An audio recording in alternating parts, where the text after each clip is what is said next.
Saudara, pemerintah berencana menggunakan nomor induk kependudukan atau NIK menjadi nomor pokok wajib pajak atau NPWP sebagai identitas wajib pajak. Integrasi sistem perpajakan dengan basis data kependudukan diharapkan bisa menyederhanakan administrasi. Selain itu, kebijakan satu data ini dilakukan agar masyarakat semakin patuh membayar pajak. Penyatuan integrasi satu data rencananya akan berlaku tahun depan atau 2023.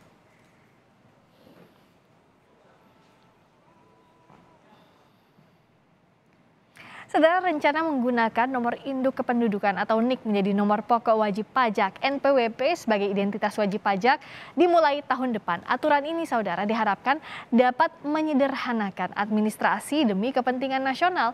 Namun yang perlu kita ketahui bersama, meski integrasi data NIK dengan NPWP diberlakukan, bukan berarti setiap yang memiliki NIK menjadi wajib pajak.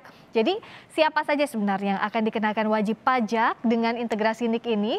Kalau kita lihat, saudara, berdasarkan aturan Undang-Undang Nomor 7 Tahun 2021 tentang harmonisasi peraturan perpajakan, penghasilan yang kena pajak ialah individu atau masyarakat dengan yang pertama, mereka yang berpenghasilan di atas 4,5 juta rupiah per bulannya, penghasilan atau pendapatan 60 juta rupiah per tahun, atau mereka yang berpenghasilan 60 juta rupiah per tahunnya.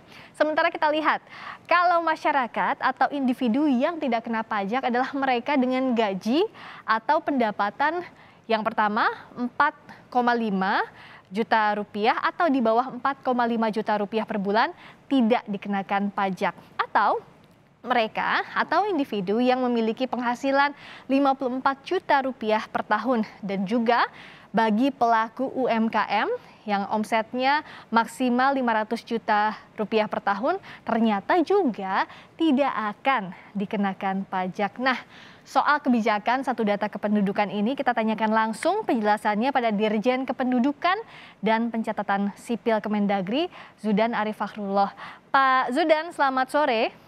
Selamat sore Mbak Friska, salam sehat selalu. Salam sehat, semoga sehat selalu. Terima kasih sudah hadir di Kompas Petang. Pak Zudan, jadi ini mulai berlaku kapan sistem satu data ini? Nah, perlu saya sampaikan dulu, satu data kependudukan itu kita awali dari tahun 2013 melalui Undang-Undang Nomor 24 Tahun 2013, terutama di pasal 64. Pasal 64 tersebut mengatakan begini, semua lembaga yang mau menyelenggarakan layanan publik harus menggunakan NIK. Kemudian 5 tahun setelah tahun 2013 itu semua lembaga sudah harus terintegrasi dengan data Dukcapil. Maka Kementerian Dalam Negeri itu mulai 2013 gencar mendorong kerjasama integrasi pemanfaatan data itu. 2013 10 lembaga, Mbak. Nah, sekarang di tahun 2022 8 tahun kemudian itu sudah ada 5.194 lembaga yang kerjasama untuk integrasi data. Salah satunya adalah Direktorat Jenderal Pajak. Nah, untuk NPWP tahun ini kita sudah intensif sekali untuk mencocokkan 50 juta data NPWP dengan data kependudukan. Jadi NPWP dulu kan belum punya NIK, Mbak, baru sebagian. Iya, betul. Sekarang yang 50 juta kurang lebih data pemilik NPWP dicocokkan dengan data NIK. Nah, ini sedang berjalan antara Dirjen Pajak dengan Dirjen Dukcapil melakukan istilahnya pemadanan data. Nah, mulai tahun depan semuanya langsung menggunakan NIK. Seperti yang tadi sudah disampaikan, tetapi tidak semua yang punya NIK otomatis sebagai pembayar pajak. Nah, berbagai lembaga yang menyelenggarakan layanan publik seperti perbankan, itu semuanya sudah akses NIK. Dan cita-citanya Kementerian Dalam Negeri, cita-cita kita semua, ke depan pelayanan publik kita lebih mudah dengan menerapkan metode single sign-on. Single sign-on itu cukup dengan satu nomor, maka dia sudah bisa melakukan pelayanan publik dimanapun, dan bila sudah sekali terdaftar, maka tidak perlu mengisi daftar yang panjang itu. Jadi Mbak Friska kan selama ini kalau kita ngisi, saya ngisi pajak, sekali ngisi nama, ngisi. Kemudian saya pindah ke BPN, membuat sertifikat tanah, ngisi lagi, betul.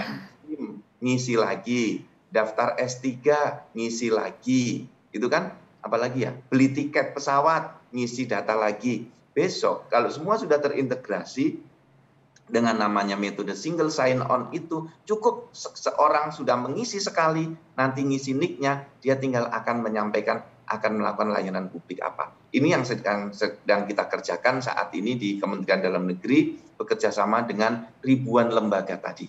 Ini Sekarang, belum sempurna, ya, tapi kita terus bergerak ke sana.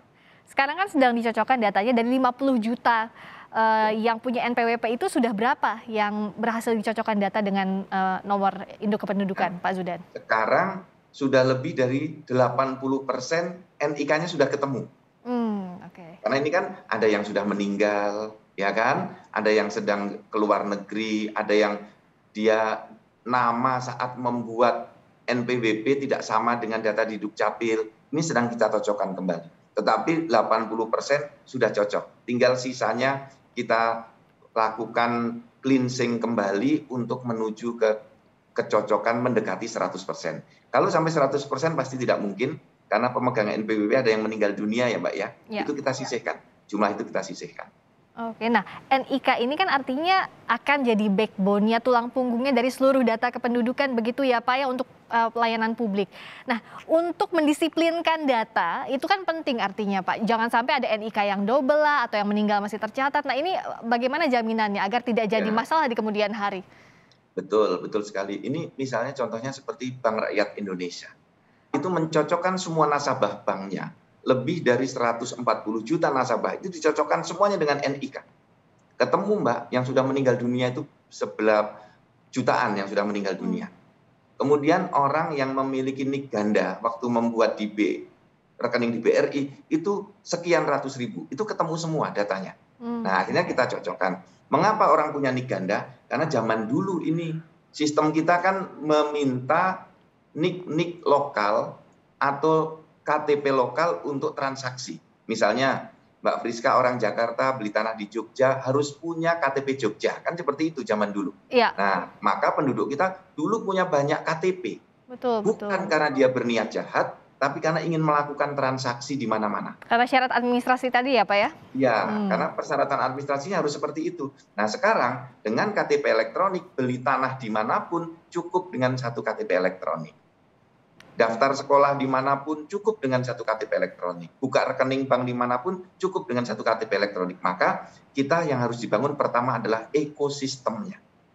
Jadi jangan ada lagi lembaga-lembaga yang mensyaratkan KTP lokal, KTP setempat. Orang Indonesia identitasnya hanya satu, KTP elektronik bagi yang dewasa, bagi yang anak-anak kartu identitas anak. Mudahnya adalah bila orang tidak bawa KTP dan tidak membawa kartu identitas anak, cukup bawa kartu keluarga. Di dalam kartu keluarga ada data NIK satu keluarga. NIK inilah yang dipakai. Nah, untuk masyarakat juga harus tertib, Mbak.